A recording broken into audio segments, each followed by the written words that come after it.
दिति के दैत्य पुत्रों में सबसे बड़े दो भाई हिरण्याक्ष और हिरण्यकशिपु थे। एक की सुनहरी आंखें थी और दूसरा सुनहरे वस्त्र धारण करता था। हिरण्याक्ष ने ब्रह्मा से वरदान पाने के लिए कठोर तप किया। आखिर जब सृष्टि के निर्माता प्रसन्न हुए तो हिरण्याक्ष ने ब्रह्मा से अमरता का वरदान मांगा।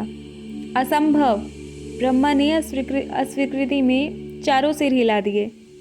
महादेव की तरह मैं किसी को भी अमर नहीं कर सकता। कुछ और मांगो। तो फिर मुझे भूलोक का शासक बना दीजिए, उसका स्वामी। मुझे कोई प्राणी परास्त न कर पाए। मुझे वरदान दीजिए कि न कोई मनुष्य और न ही कोई पशु मुझे मार सके। कौन कौन से पशु? तुम्हें सभी प्रजातियों के नाम स्पष्ट करने होंगे। हिरण्याक्ष ने बहुत से जीव जंतुओं के नाम लिए। हर स्थान पर रहने वाले प्राणी, भूमिगत जीव, सभी तरह के थलचर, जलचर और नभचर। ब्रह्मा ने सिर हिला दिया। तथास्तु। देवताओं को जैसे ही ब्रह्मा द्वारा दिए इस वरदान के बारे में पता लगा, वे सब क्रोधित होकर उनके पास पहुंचे। पहली बार किसी दैत्य को पृथ्वी पर संपूर्ण अधिकार दिया गया था। हिरण्याक्ष जैसे दुस्साहसी राक्षसों के लिए शक्तियों का दुरुपयोग करना स्वाभाविक था।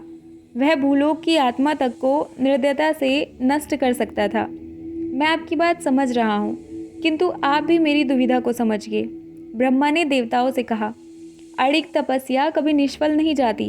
यह प्रकृति का नियम है। हिरण्याक्ष की भक्ति प्रचंड थी और मैं उसे वरदान देने के लिए उसी तरह बाध्य था जैसे महादेव ने विवश होकर शुक्राचार्य को मृत संजीवनी मंत्र दिया था। ऐसा अतीत में होता आया है और भविष्य में होता भी रहेगा।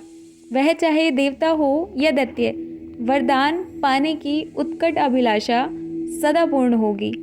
यदि वरदान अमंगल हो तो भी देवताओं ने प्रसन्न किया।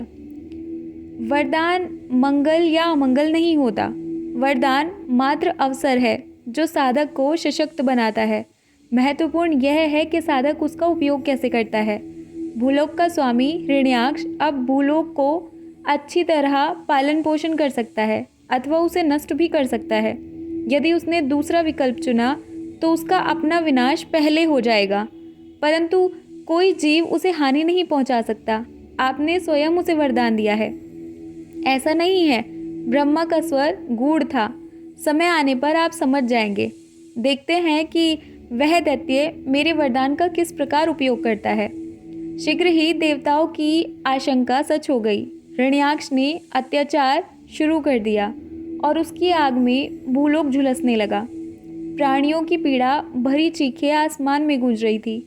उस दैत्य ने न केवल क्रूरता जारी रखी, अपितु समस्त सीमाएं पार करके एक अकल्पनीय कृत्य कर डाला। उसने पृथ्वी को दूरी से नीचे गिरा दिया और फिर उसे खींचकर आद्य गर्भोदक महासागर के तल में ले आया। विनाश! विनाश!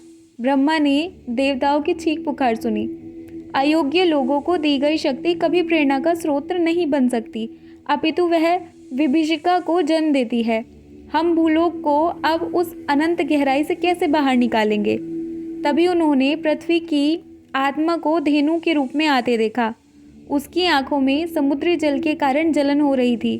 उसका चेहरा मुक्ति की विनती कर रहा था। देवता पुनः ब्रह्मा के पास पहुंचे। आपने हमें आश्वासन दिया था कि हिरण्याक्ष अजय नहीं है। हमें बताइए कि यह कैसे संभव है? क्या उसने सभी प्राणियों से स्वयं को रक्षित नहीं कर लिया है? नहीं, ब्रह्मा ने मुस्कुराकर कहा। इसलिए मैंने उसे पशुओं की सभी प्रजातियों के नाम लेने को कहा था। मेरी रचना इतनी विपुल है कि कोई प्राणी सभी प्रकार के जीवों को सूचीबद्ध नहीं कर सकता। हिरण्याक्ष भी इसमें विफल रहा।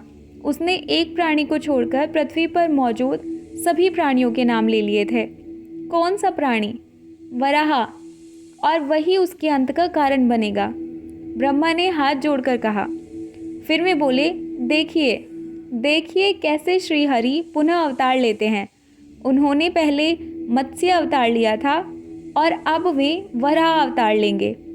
तभी सबने देखा कि भगवान विष्णु अपने भव्य और तेजस्वी वराह अवतार में समुद्र में प्रवेश कर रहे थे। वराह अवतार जो किसी लौकिक स्तंभ के समान उद्दात था, उसके दांत जुड़वा पहाड़ियों जितने विशाल थे। वराह ने दैत्य को ललकारा और दोनों के बीच युद्ध छिड़ गया। पानी में उफनते हुए झाग दिखाई देने लगे। समुद्र कभी ताप से उबल उठता तो कभी बर्फ सा जम जाता था। विष्णु और हिरण्याक्ष के बीच एक सहस्त्र वर्ष तक युद्ध चलता रहा। इस बीच महासागर आक्रोश से भरे विशाल भंवर की भांति गोल गोल घूमता रहा। अंत में वराह ने हिरण्याक्ष का वध कर दिया। उसके रक्त से समुद्र का जैसे दम घुट रहा था, फिर भी वह आह्लादित था। फिर वराह ने भूलोक को ऊपर खींच लिया। उसने भूलोक को अपने विशाल दांतों पर टिकाकर उसे इतनी सहजता से उठाया मानो हथेलियों पर फूल रखा हो। फिर वराह ने भूलोक को उसकी धुरी पर पुनर्स्थापित कर दिया। ब्रह्मा हर्षित थे, देवता उत्सव मना रहे थे, परंतु प्रसन्नता के इस क्षण में विष्णु उनके साथ नहीं थे। इसका कारण यह था कि हिरण्याक्ष मर चुका था, किंतु हिरण्यकशिपु वह अभी जीवित था।